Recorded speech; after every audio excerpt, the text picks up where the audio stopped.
할렐루야 목양의 성도 여러분, 2020년 9월 13일 주일 예배를 시작을 하겠습니다. 우리 다 같이 사도신경으로 우리의 신앙을 고백하겠습니다. 나는 전능하신 아버지 하나님 천지의 창조주를 믿습니다. 나는 그의 유일하신 아들 우리 주 예수 그리스도를 믿습니다. 그는 성령으로 잉태되어 동정녀 마리아에게서 나시고 본디오 빌라도에게 고난을 받아 십자가에 못 박혀 죽으시고 장사된 지 사흘 만에 죽은 자 가운데서 다시 살아나셨으며 하늘에 오르시어 전능하신 아버지 하나님 우편에 앉아 계시다가 거기로부터 살아있는 자와 죽은 자를 심판하러 오십니다. 나는 성령을 믿으며 거룩한 공교회와 성도의 교제와 죄를 용서받는 것과 몸의 부활과 영생을 믿습니다. 아멘. 이 시간 찬송가 21장을 찬송하도록 하겠습니다. 다 찬양하여라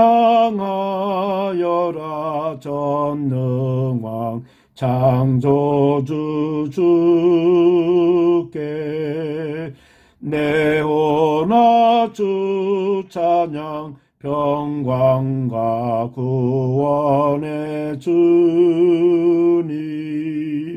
성도들아 주 앞에 이제 나와 즐겁게 찬양하여라 다 찬양하여라 놀라운 만유의 주께 포근한 날개 및 늘 품어주시는 주님 성도들아 주님의 뜻 안에서 내 소원 다 이루리라 다 찬양하여라 온몸과 마음을 바쳐 이 세상 만물이 주 앞에 다 나와 찬양 성도들아 기쁘게 소리 높여 영원히 찬양하여라.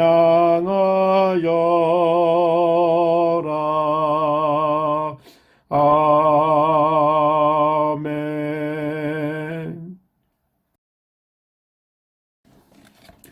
네, 성경 말씀을 보도록 하겠습니다. 성경 말씀은 열왕기상 13장 1절에서 10절 말씀까지입니다. 제가 봉독을 해드리겠습니다. 보라, 그때 하나님의 사람이 여호와의 말씀으로 말미암아 유다에서부터 베델에 이르니 마침 여로보암이 제단 곁에 서서 분향하는지라. 하나님의 사람이 제단을 향하여 여호와의 말씀으로 외쳐 이르되 제단아 제단아 여호와께서 이와 같이 말씀하시기를 다윗의 집에 요시아라 이름하는 아들을 낳으리니 그가 내 위에 분향하는 산당 제사장을 내 위에서 제물로 바칠 것이요 또 사람의 뼈를 내 위에서 사르리라 하셨느니라 하고 그날에 그가 징조를 들어 이르되 이는 여호와께서 말씀하신 징조라 제단이 갈라지며 그 위에 있는 재가 쏟아지리라 하매 여로보암 왕이 하나님의 사람이 베델에 있는 제단을 향하여 외쳐 말함을 들을 때 제단에서 손을 펴며 그를 잡으라 하더라. 그를 향하여 편 손이 말라 다시 거두지 못하며 하나님의 사람이 여호와의 말씀으로 보인 징조대로 제단이 갈라지며 재가 제단에서 쏟아진지라. 왕이 하나님의 사람에게 말하여 이르되 청하건대 너는 나를 위하여 내 하나님 여호와께 은혜를 구하여 내 손이 다시 성하게 기도하라. 하나님의 사람이 여호와께 은혜를 구하니 왕의 손이 다시 성하도록 전과 같이 되니라. 왕이 하나님의 사람에게 이르되 나와 함께 집에 가서 쉬라. 내가 네게 예물을 주리라. 하나님의 사람이 왕께 대답하되 왕께서 왕의 집 절반을 내게 준다 할지라도 나는 왕과 함께 들어가지도 아니하고 이곳에서는 떡도 먹지 아니하고 물도 마시지 아니하리니 이는 곧 여호와의 말씀이 내게 명령하여 이르시기를 떡도 먹지 말며 물도 마시지 말고 왔던 길로 되돌아가지 말라 하셨음이니이다 하고 이에 다른 길로 가고 자기가 베들러 오던 길로 되돌아가지도 아니하니라. 아멘.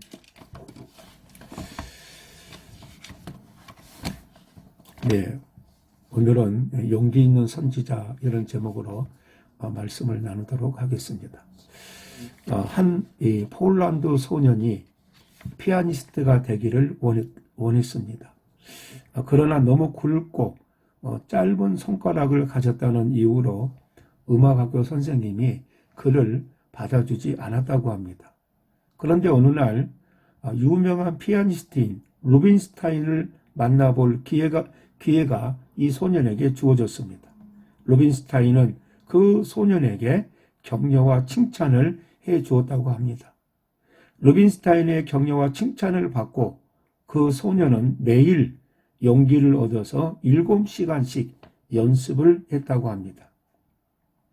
그 소년은 리스트 이후에 세계 최고의 피아니스트라고 불리우는 파데레부스키라고 합니다. 이분은 1차 세계대전 이후에 폴란드 공화국 탄생의 초대 수상을 지내기도 했습니다. 하나님께서 칭찬하신 성도는 은혜와 기적이 함께하는 삶이 됩니다. 사람의 칭찬을 통해서도 인생이 변화될 수 있다면 하나님의 음성을 만나고 하늘의 뜻이 생활이 되어서 주의 일을 분별하며 감사함으로 나아가는 성도들은 그의 삶에서 하나님의 놀라운 은혜와 기적을 만날 수 있습니다. 뿐만 아니라 하나님이 주관하시는 놀라운 그의 인생을 그 스스로도 지켜볼 수가 있습니다. 이스라엘의 3대 왕 솔로몬이 죽고 이스라엘 백성들은 세겜 땅에 모여서 솔로몬의 아들 르호보암을 왕으로 추대하는 조건으로 솔로몬 때 부담이 컸던 세금과 억압 통치를 가볍게 해줄 것을 부탁을 합니다. 솔로몬의 아들 르호보암은 백성의 장로들의 충고를 무시하고 더욱 강하게 통치를 하겠다고 함으로써 국가가 분열이 됩니다. 이스라엘 10지파 장로들은 크게 분노하여 공회를 열어서 솔로몬 왕 때 애굽으로 망명하였던 여로보암을 그들의 왕으로 추대합니다. 10지파의 반란에 예루살렘으로 도망온 솔로몬의 아들 르호보암은 군사를 모집해서 여로보암의 10지파를 무력으로 진압하려고 합니다. 그러나 그때 예언자 스마야가 나타나서 나라가 분열될 것이 하나님의 뜻이라고 말씀합니다. 그러니까 동족과 싸우지 말라고 경고하면서 모든 군사들은 고향으로 돌아가게 됩니다. 그런데 이런 일들이 이미 예언이 되어져 있었습니다. 열왕기상 11장 11절 이하를 제가 읽어드립니다. 여호와께서 솔로몬에게 말씀하시되 네게 이러한 일이 있었고 또 네가 내 언약과 내가 네게 명령한 법도를 지키지 아니하였으니 내가 반드시 이 나라를 네게서 빼앗아 네 신하에게 주리라. 그러나 네 아버지 다윗을 위하여 네 세대에는 이 일을 행하지 아니하고 네 아들의 손에서 빼앗으려니와 오직 내가 이 나라를 다 빼앗지 아니하고 내 종 다윗과 내가 택한 예루살렘을 위하여 한 지파를 네 아들에게 주리라.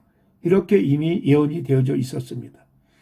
이스라엘 10지파의 지지를 얻어서 이스라엘의 왕이 된 여로보암은 백성들이 예배를 위해서 이제 그 남쪽 유다 땅의 예루살렘으로 가서 예배를 드리기 시작을 하면 그의 왕위가 위태로워질 것을 생각을 했습니다.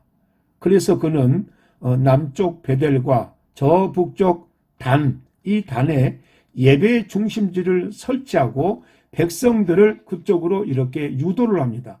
그런데 놀라운 것은 그 베델과 단에서 하나님 대신 금송아지를 만들어 놓고 일반 백성을 제사장으로 임명해 가지고 금송아지를 숭배하게 하였습니다. 여로보암은 이전에 솔로몬 왕의 신하였습니다. 솔로몬과의 관계는 엄격하게 사울과 다윗과의 관계와 비슷한 것이었습니다. 사울처럼 솔로몬은 하나님 앞에 불신앙으로 스스로의 불행을 자처했습니다. 하나님께서는 사울처럼 솔로몬의 장래에도 심판을 내리셨습니다. 사울 왕과 솔로몬 왕은 인간적인 생각으로 자신들을 대적하는 사람들을 죽이면 모든 일이 해결되리라고 생각을 합니다. 그래서 사울은 다윗을, 솔로몬은 여로보암을 죽이려고 했습니다. 그러므로 사울과 솔로몬은 시작은 하나님 앞에 은혜롭고 좋았지만 마지막은 매우 허무하고 슬프고 어두웠습니다. 인간의 나쁜 생각이 절대로 하나님의 계획을 좌절시킬 수 없습니다. 뿐만 아니라 하나님의 생각을 넘어설 수도 없습니다. 하나님의 법도와 명령을 어긴 솔로몬은 결국 허무한 인생길을 걸어야 했으며 슬프고 어두운 죽음만이 그를 기다리고 있었습니다. 하나님께서는 주님의 명령과 법도에 따라 살면 축복하여 주지만 하나님의 약속을 저버린 자는 망할 수밖에 없음을 말씀하고 있습니다. 인간에게는 두 가지의 길이 있습니다. 우리에게는 선택의 결과에 따라서 하나님이 원하시는 길과 원하시지 않는 길로 가게 됩니다. 하나님은 모든 것을 미리 알고 계시며 준비하고 계십니다. 또한 우리가 범죄하였을 때 즉각적인 반응을 보이기보다는 인내하심으로 우리가 회개하기만을 기다리고 계십니다. 하나님께서는 사랑과 자비로서 우리에게 은혜를 주시지만 인간은 잠시 동안의 잘못된 생각으로 하나님의 은혜를 잊어버릴 때가 많이 있습니다. 우리는 알아야 합니다. 하나님을 속일 수 없고 하나님께서는 모든 것을 알고 계신다는 사실입니다. 어떤 일을 하든지 하나님께서 우리를 지켜보고 계신다는 사실을 알고 또 그 사실을 생각하며 우리는 행동을 해야 합니다. 이스라엘의 북왕조 초대왕 여로보암은 청년 시절에 솔로몬 왕의 신하가 되었습니다.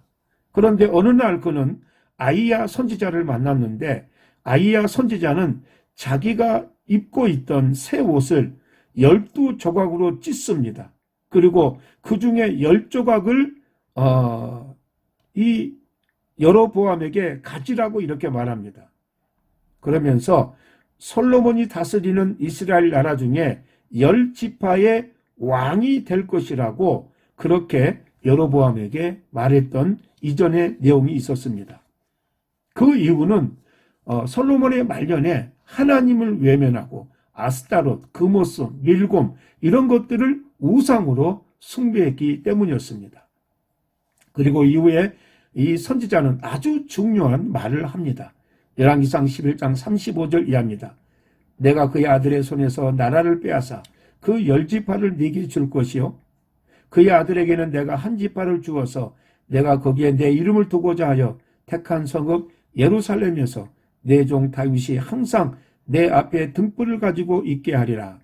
내가 너를 취하리니 너는 내 마음에 원하는 대로 다스려 이스라엘 위에 왕이 되되 네가 만일 내가 명령한 모든 일에 순종하고 내 길로 행하며 내 눈에 합당한 일을 하며 내 종 다윗이 행함 같이 내 율례와 명령을 지키면 내가 너와 함께 있어 내가 다윗을 위하여 세운 것 같이 너를 위하여 견고한 집을 세우고 이스라엘을 네게 주리라. 이렇게 말씀을 했습니다. 여로보암은 애굽으로 망명하여서 이제 기회를 엿보았을 겁니다. 이제 북왕국 왕이 된 여로보암은 선지자를 통해서 옛적에 주셨던 열왕기상 11장 38절의 말씀을 무시하고 자기의 임의대로 우상을 만들어 놓고 자신이 직접 분양하는 그런 불신앙의 왕의 선두를 가게 됩니다. 하나님의 약속을 기억하기에는 그는 너무 우상의 나라 애굽에 오래 머물렀는지도 모르겠습니다. 우리가 피난을 갈 때도 어디로 가느냐, 어디서 힘을 얻느냐 이런 것도 우리 믿는 자들에게는 상당히 중요한 것 같습니다. 하나님께서는 선지자를 보내어서 그의 사악한 죄를 지적하고 형벌이 있을 것임을 경고하셨습니다. 본문에 하나님의 사람은 여로보암의 우상 숭배를 책망하기 위해서 파견된 하나님의 선지자입니다. 자, 하나님의 말씀이 함께 갑니다. 1절에 때에 하나님의 사람이 여호와의 말씀으로 이렇게 기록되고 있습니다. 하나님께서는 자신의 대리자를 보내실 때에는 말씀으로 그 선지자를 무장을 시킵니다. 왜냐하면 선지자가 자신의 생각이 아닌 하나님의 말씀으로 그 임무를 수행할 때 담대하게 갈 수 있고 하나님의 일을 수행할 수 있기 때문입니다.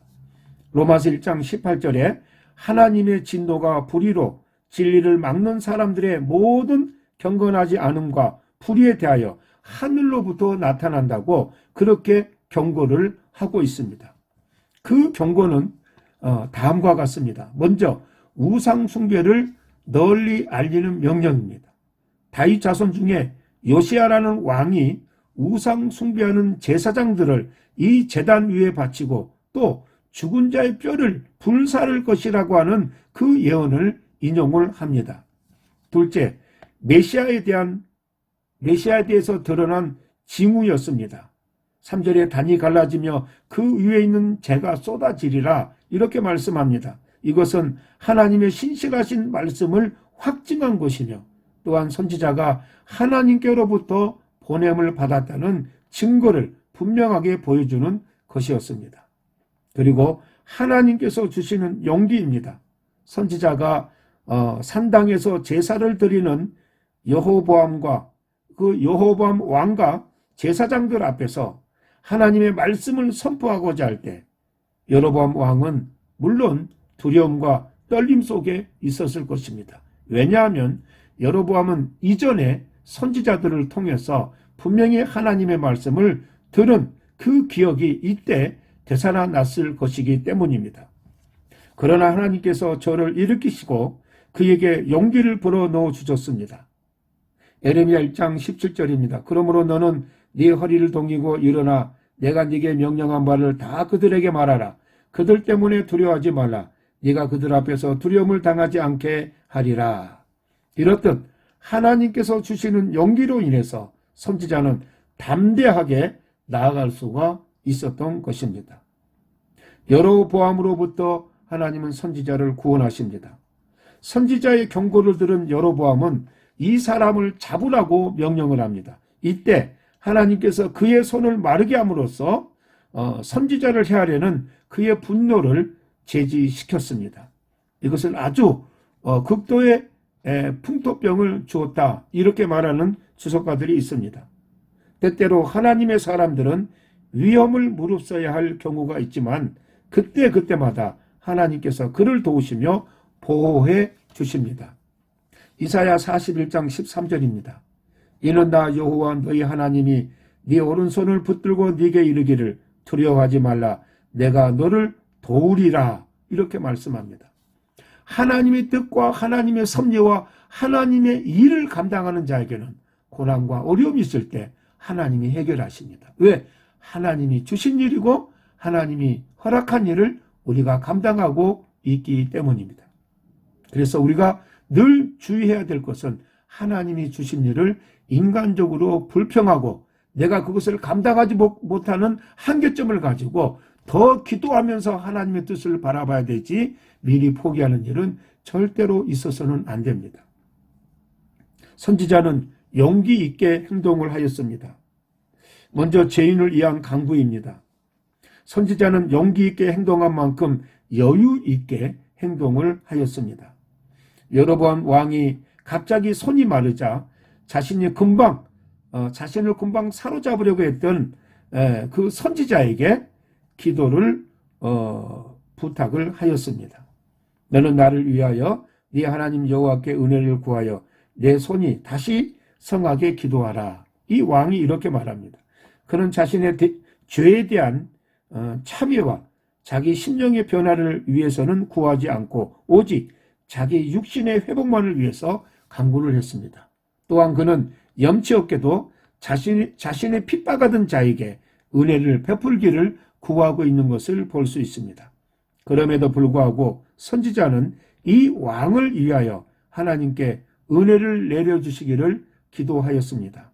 우리는 여기서 그 선지자가 하나님의 사람답게 악을 악으로 갚지 않고 오히려 선으로 보답하고 있는 그 행위에 대해서 우리는 크게 감동을 받게 됩니다.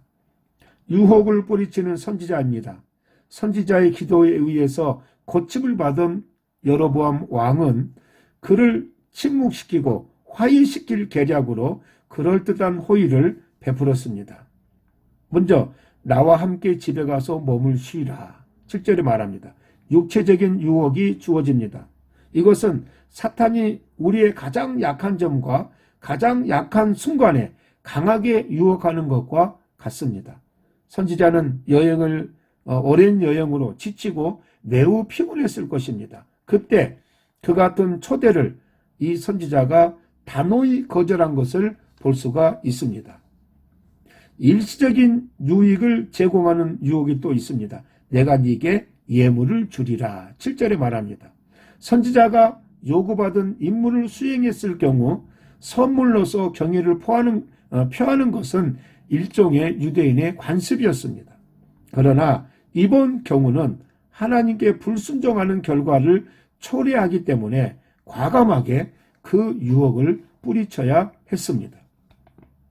그리고 모든 유혹을 하나님의 말씀에 의지해서 이 선지자는 그 유혹을 다 뿌리쳤습니다. 9절에 이는 곧 여호와의 말씀이 내게 명하여 이르시기를. 선지자는 여로보암의 여러 유혹에도 불구하고 하나님의 명령대로 실수함이 없이 행했습니다. 우리 주 예수 그리스도께서도 금식 후에 하나님의 말씀으로 사탄과 싸워서 이기셨습니다. 우리는 하나님의 말씀만이 유혹의 화살을 대항케 하는 확고한 방어 책임을 알아야 합니다. 여로보암 왕에게 나타난 선지자는 용기가 있었습니다. 아마 그는 그 앞에서 분명하게 죽을 각오를 했을 것입니다. 그러나 우리는 그 용기 뒤에 함께 하시는 하나님과 그분의 말씀을 잊어서는 안 됩니다. 우리는 우리 배후에 하나님이 함께 하시기 때문에 더욱 담대할 수 있으며 그 말씀이 우리를 위로하고 우리에게 힘과 격려를 더해줌으로 말미암아 우리는 용기를 갖게 되는 것입니다. 우리의 용기도 오직 하나님으로부터만 나올 수 있습니다. 우리는 온전히 하나님 아버지의 도우심만을 바라며 그 앞에 나아가야 할 것입니다. 어린아이가 태어나면 그 유아 시절에는 그 갓난아이가 필요한 것이 무엇인지 갓난아이는 말할 수가 없고 표현할 수가 없고 또 그의 엄마도 악의 어머니지만은 사실은 그 어린아이가 무엇을 요구하는지는 다 알 수가 없습니다. 어린아이의 필요한 것을 발견하기란 그렇게 쉽지가 않습니다. 그러나 항상 그 어린아이의 어머니는 어린아이에게 따뜻하게 그렇게 부드럽게 대해줍니다. 그래서 어린아이가 자기가 원하는 것을 해주지 않는다 할지라도 그 다음에 어머니의 사랑과 어머니의 따뜻한 배려에 녹아지는 것입니다. 우리를 지으신 하나님은 우리가 필요한 것을 요구할 때까지 기다리지 않고 우리에게 필요한 것을 우리 자신이 모른다 할지라도 모두 하나님의 자녀에게 모두 우리의 필요를 분명히 채워주시는 하나님이십니다. 여로보암에 대한 하나님의 예언이 무려 300년이 지난 후에야 이루어졌습니다. 이것을 보면 하나님의 약속은 언젠가는 분명히 이루어진다는 사실을 증거하고 있습니다. 하나님의 약속을 믿지 못하고 교회를 떠나고 관계를 떠나고 스스로 신앙을 떠나는 그런 사람들이 의외로 많이 있습니다. 우리 역시 기다리지 못하는 현대인의 그런 마음에서 비롯되는 그런 결정들을 할 때가 많이 있습니다. 사랑하는 성도 여러분, 성경은 어쩌면 우리에게 주어지는 분명한 약속들입니다. 우리가 이 약속들을 믿고 이 약속에 의해서 순종할 때 사람과의 관계와 공동체 안에서 내가 해야 되는 일들을 적극적으로 분명하게 할 수가 있습니다. 하나님이 나를 외면하지 않는 이상 우리가 하나님 앞에서 철저하게 그 약속을 믿고 또 지금까지 나와 함께해 주신 하나님의 뜻과 섭리와 약속이 이루어진 것을 알고 있기 때문에 내 인생에 앞으로도 하나님의 약속 속에 있는 것을 분명히 알고 내 때에 하나님을 맞추지 않고 하나님의 약속의 때에 그 약속을 기다리며 또 그 약속을 받은 자로서 아멘하며 충성을 다하고 우리가 하나님 앞에 최선을 다할 때 하나님은 믿음의 성도들에게 분명한 약속 이후에 놀라운 축복으로 함께 하시며 내가 하나님을 더 분명하게 발견하고 내 주변의 사람들에게는 하나님을 온전히 증거하는 그런 귀한 계기가 된다는 것입니다. 사랑하는 성도 여러분, 이번 주 한 주간도 오직 하나님의 약속과 뜻만을 분별하고 만나는 저와 여러분들이 되시기를 바랍니다. 우리의 사방의 것이 막히면 우리는 기도로 그 여건을 뚫어야 합니다. 그리고 하나님이 부르시는 예배 앞에서 누구나 엎드려야 합니다. 그리고 하나님이 주신 것을 누구나 다 받아야 합니다. 하나님의 말씀만이, 하나님의 은혜만이 이 모든 여건을 꿰뚫어 나갈 수 있는, 해결할 수 있는 원인, 요소가 되기 때문입니다.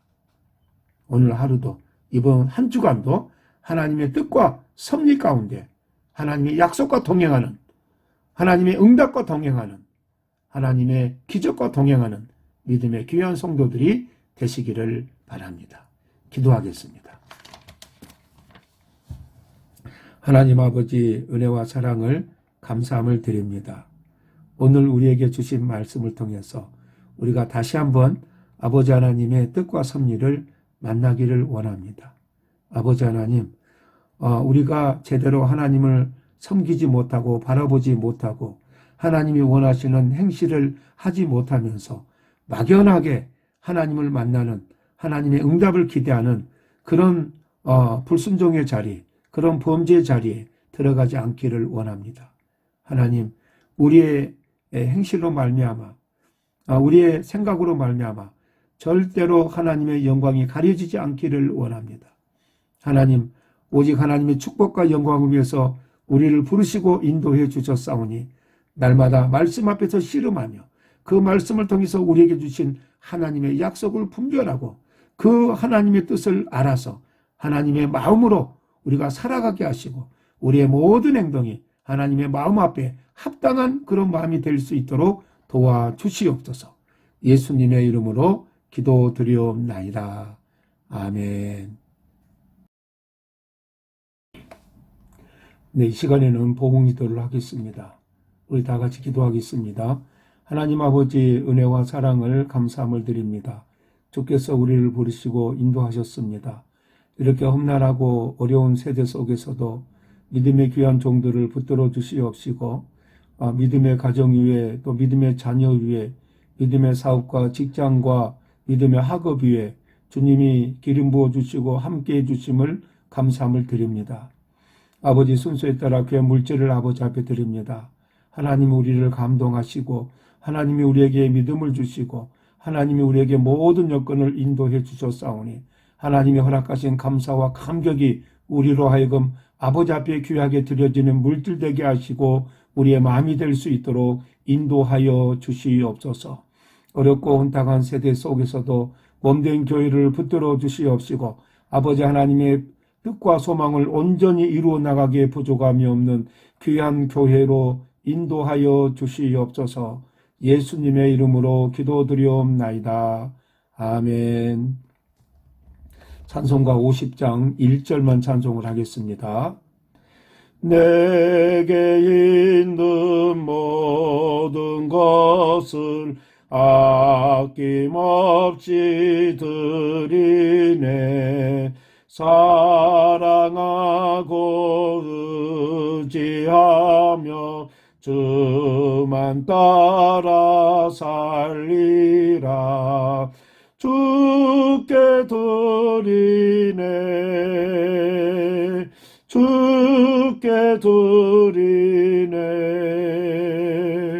사랑하는 구주 앞에 모두 드리네.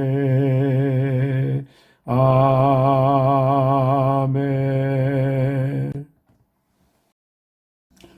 네, 광고 시간입니다. 지난주부터 예배 특성을 따로 편집해서 올리고 있습니다. 참고해 주시고 특성을 원하신 분들은 동영상을 만드셔서 편집하는 분에게 보내주시면 됩니다. 당분간 본교인과 미리 약속된 성도 외에 파리 교회당 예배 출입을 금하고 있습니다. 협조해 주시기 바랍니다. 여러분이 알고 있는 프랑스인이나 한국 성도들이 만약에 예배 참석을 원하시면 미리 목사님과 상의를 해 주시기를 바랍니다. 지난주 수요일 우리 중직자 기도회 모임이 목사 사택에서 있었습니다. 앞으로도 더 많은 기도회를 나눌 수 있도록 여러분들이 기도해 주시기 바랍니다. 다음 주 파리 교회당 예배는 오후 3시에 합니다. 참고하시기 바랍니다. 다음 주 파리 교회당 예배는 프랑스 교회 사정으로 오후 3시에 예배를 합니다. 마찬가지로 온라인 예배도 오후 3시에 할 수 있도록 그렇게 하겠습니다. 참고해 주시기 바랍니다. 그리고 새벽 예배는 여느 때처럼 월요일부터 토요일까지 오전 5시에 녹음 파일을 올립니다. 새벽에 함께 새벽 예배를 통해서도 귀한 하나님 은혜에 동참하는 저와 여러분들이 되시기를 바랍니다. 우리 일장 찬송 부르고 축도로 예배를 마치겠습니다. 만복의 근원 하나님 온 백성 찬송 드리고 저천사여 찬송하세. 찬송 성부 성자 성령 아멘. 이제는 우리 주 예수 그리스도의 은혜와 아버지 하나님의 크고 놀라우신 사랑과 성령의 위로 교통하시니 오늘도 우리 주께서 우리에게 말씀하시고 우리에게 교훈하시며 우리에게 책망하시며 오직 하늘의 말씀을 통하여 우리를 깨우치게 하시고 우리가 하나님의 원하시는 바른 길로 가기를 원하십니다. 오늘 말씀을 통해서 용기 있는 선지자의 분명한 지적을 통해서 왕의 길을 바꾸게 하시고 하나님의 길을 인도하심을 우리가 보았습니다. 아버지 하나님, 인간이 많은 곳으로 나누고 의논한다 할지라도 하나님의 뜻이 아니면 아무것도 아닌 것을 보게 하여 주셨습니다. 인정받는 왕이라 할지라도 그의 마지막이 하나님 앞에 불신앙의 길로 간다면은 하나님은 하나님의 뜻과 섭리 가운데 하나님의 길을 허락하십니다. 이것이 불신앙의 사람들에게는 아버지 하나님, 하나님의 징계가 될 수 있고 하나님의 심판이 됨을 우리에게 보여주셨습니다. 온전히 주의 뜻과 섭리만을 따르고 순종하기를 원하는 머리 숙인 당신의 귀한 종들 머리 위에, 우리 사랑하는 어린 심령들 머리 위에, 사랑하는 태중의 열매 위에, 사랑하는 북한 동포들 머리 위에 이제로부터 영원토록 함께 있을지어다. 아멘.